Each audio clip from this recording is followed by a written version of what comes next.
बृहदारण्यक उपनिषद में एक प्रसंग है। सरस्वती नदी के किनारे पर रहने वाले कुछ ब्राह्मणों को अपने ब्राह्मण होने का बहुत अभिमान हो गया। ऋषि जाबाली ने उनको कुरुक्षेत्र भेजा कुछ बालकों के पास कि जाओ, वो बच्चे तुम्हें ज्ञान देंगे। ब्राह्मण चले गए, बच्चों के पास पहुंच गए। बच्चे खेल खेल में ही ब्राह्मणों को ज्ञान के सूत्र देने लगे। कई प्रकार के खेल हुए, बाल क्रीड़ा। एक एक का बताता हूँ मैं। रथ खड़ा था, बच्चों ने ब्राह्मणों से पूछा ये क्या है? उन्होंने कहा रथ है। बच्चे बोले हमें तो रथ दिखाई नहीं दे रहा, हमें तो 2 घोड़े दिखाई दे रहे हैं, 4 पहिए दिखाई दे रहे हैं, एक खटोला दिखाई दे रहा है, कुछ लोहा, कुछ पीतल, कुछ कपड़ा दिखाई दे रहा है। हाथ रख के बताओ कहाँ है रथ? तो ब्राह्मण गए, उन्होंने खटोले पे हाथ रख दिया कि ये रथ है।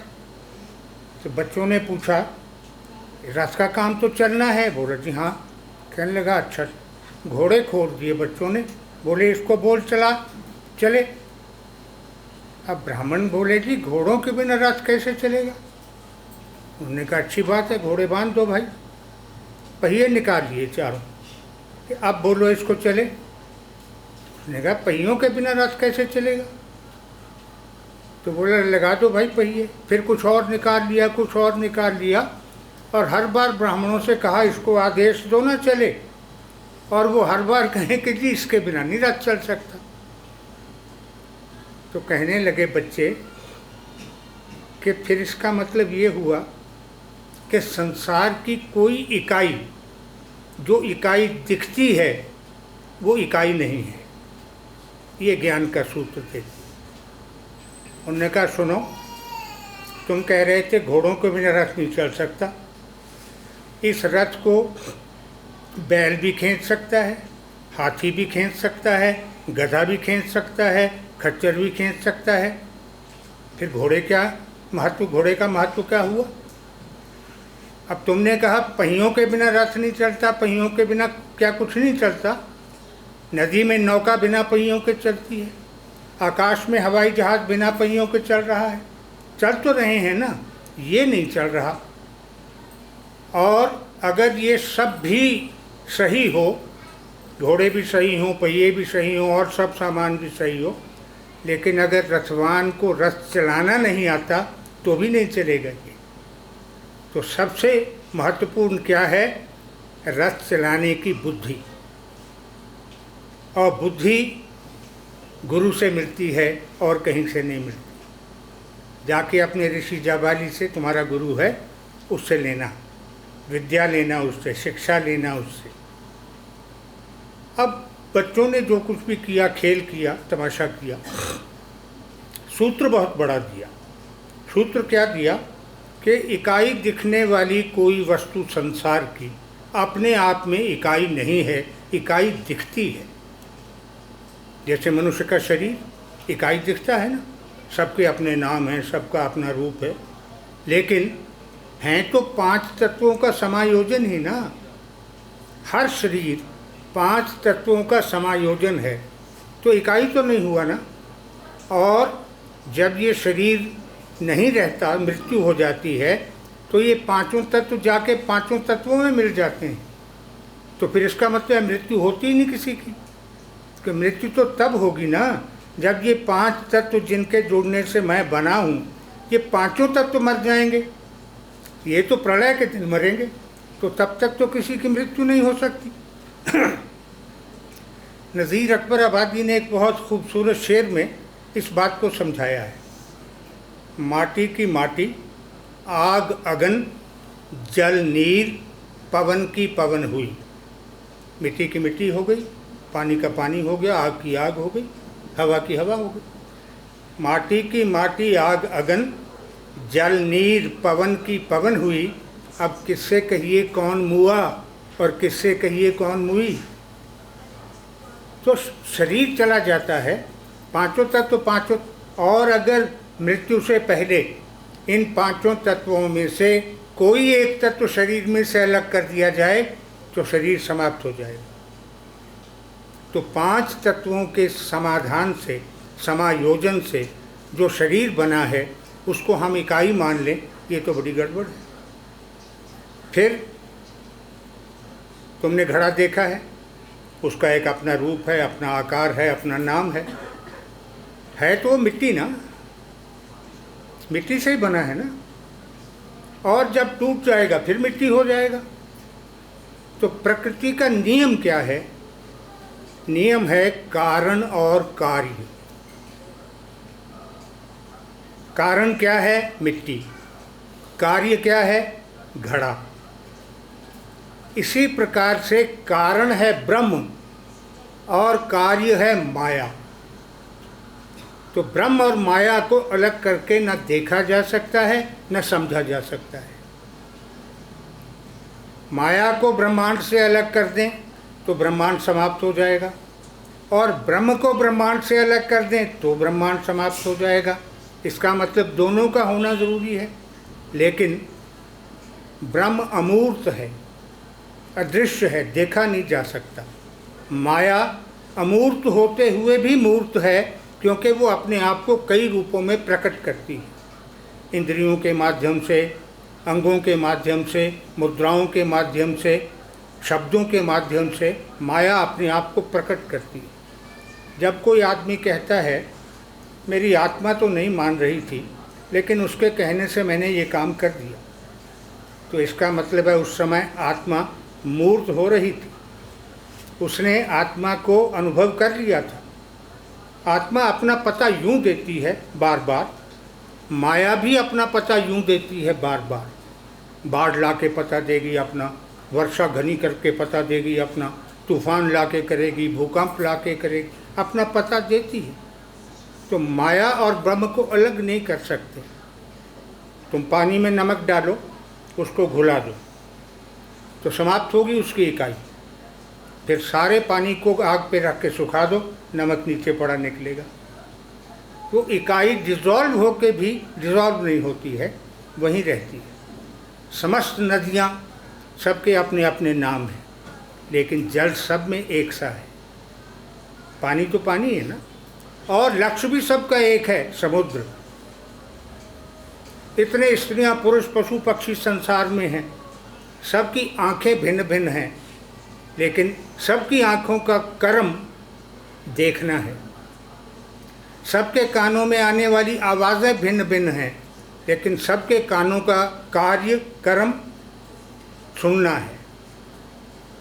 स्त्री पुरुष संसार में असंख्य हैं, एक की दूसरे से शक्ल नहीं मिलती, लेकिन सब पैदा एक ही मार्ग से हुए हैं।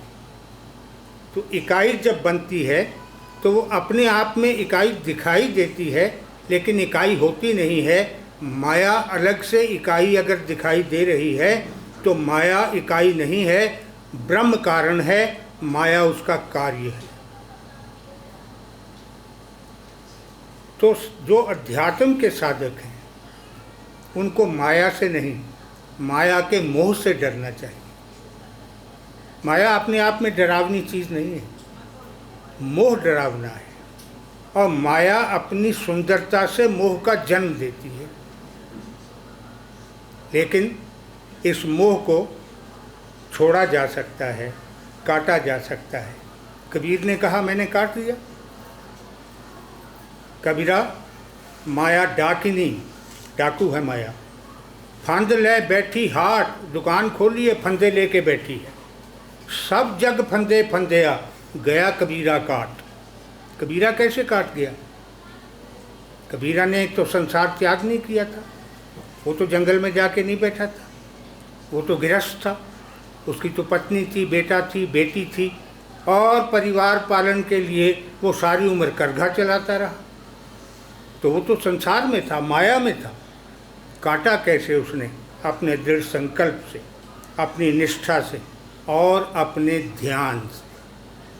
तो माया का फंदा अगर गले में नहीं पड़ने देना है तो ध्यान को अपना लो, और अगर पड़ गया है, इसको काटना है, तो भी उसके लिए छुरी ध्यान ही है और कोई साधन नहीं है।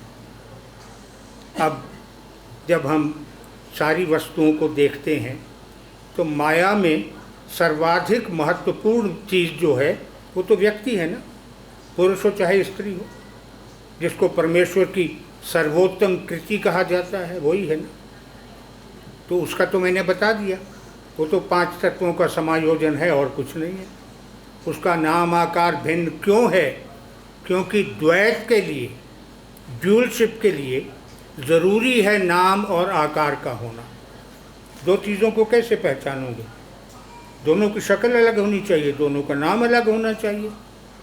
मिट्टी और घड़ा एक हैं, लेकिन दो हो गए ना, द्वैत हो गया, तो घड़े का घड़ा नाम हो गया, मिट्टी का मिट्टी नाम हो गया।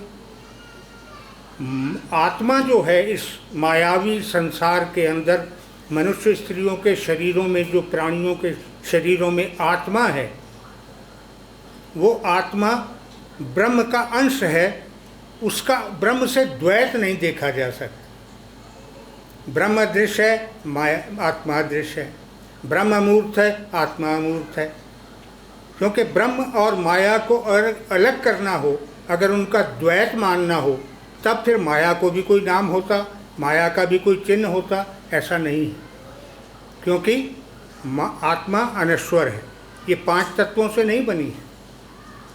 इसके होने से शरीर है और इसके निकल जाने से शरीर नहीं है। शरीर का महत्व आत्मा के लिए केवल इतना है कि उसके लिए एक झोंपड़ी है, कुटिया है रहने के लिए, इसके अलावा कुछ नहीं। लेकिन शरीर के लिए आत्मा का महत्व इतना है कि शरीर तो सांस ही नहीं ले सकता। जीवन क्या है, लाइफ क्या है, जिसको हयात कहते हैं, जीवन कहते हैं, क्या है? जीवन आत्मा और शरीर का समायोजन है। आत्मा अलग हो जाए तो शरीर समाप्त हो जाता है। तो आत्मा और शरीर दोनों का समायोजन है तो जीवन है। जहाँ ये समायोजन टूटा वहाँ जीवन समाप्त हो जाता है। तो अगर संसार की माया में उलझने वाले माया से निकलने की इच्छा रखते हों तो उनके लिए एक मार्ग, जो एकमात्र मार्ग है, वो ध्यान का है, मेडिटेशन का है। जो इस मार्ग पर आ जाएगा और संकल्प बना लेगा कि मुझे माया को जानना है, समझना है, अपने ऊपर चढ़ने नहीं देना है, तो फिर ईश्वर ने हर प्राणी को जन्म के साथ एक तीसरी आँख दे रखी है, जिसको ब्रह्म नेत्र कहते हैं। उस ब्रह्म नेत्र से अदृश्य आत्मा को ही नहीं, तुम अपने अदृश्य सूक्ष्म स्वरूप को भी देख सकते हो, अपने पंचकोश देख सकते हो, अपने 7 चक्र देख सकते हो, अपनी कुंडली देख सकते हो। ऋषि कहते हैं यथा पिंडे तथा ब्रह्मांडे, जो कुछ ब्रह्मांड में है तुम्हारे शरीर में है। तो अगर ब्रह्मांड को देखना है तो अपने शरीर के अंदर उतरना पड़ेगा। अपने शरीर के अंदर ही दर्शन कर सकते हो ब्रह्मांड का। लेकिन ध्यान की पराकाष्ठा ब्रह्मांड का दर्शन नहीं है, ब्रह्म का दर्शन है। और ब्रह्म का दर्शन केवल आत्मा इस शरीर से ब्रह्मलोक तक यात्रा करके ही कर सकती है, जो केवल ध्यान से संभव है। इसलिए हम ध्यान की बात करते हैं, ध्यान का प्रचार करते हैं, ध्यान को ही हम अपना मिशन मानते हैं। आत्मा ब्रह्म का अंश है, आत्मा में हम ब्रह्म का रूप देख सकते हैं। आत्मा और ब्रह्म को मिलाकर माया से मुक्त हो सकते हैं, माया की वास्तविकता से परिचित हो सकते हैं, माया को भोगते हुए भी माया से निर्लिप्त रह सकते हैं।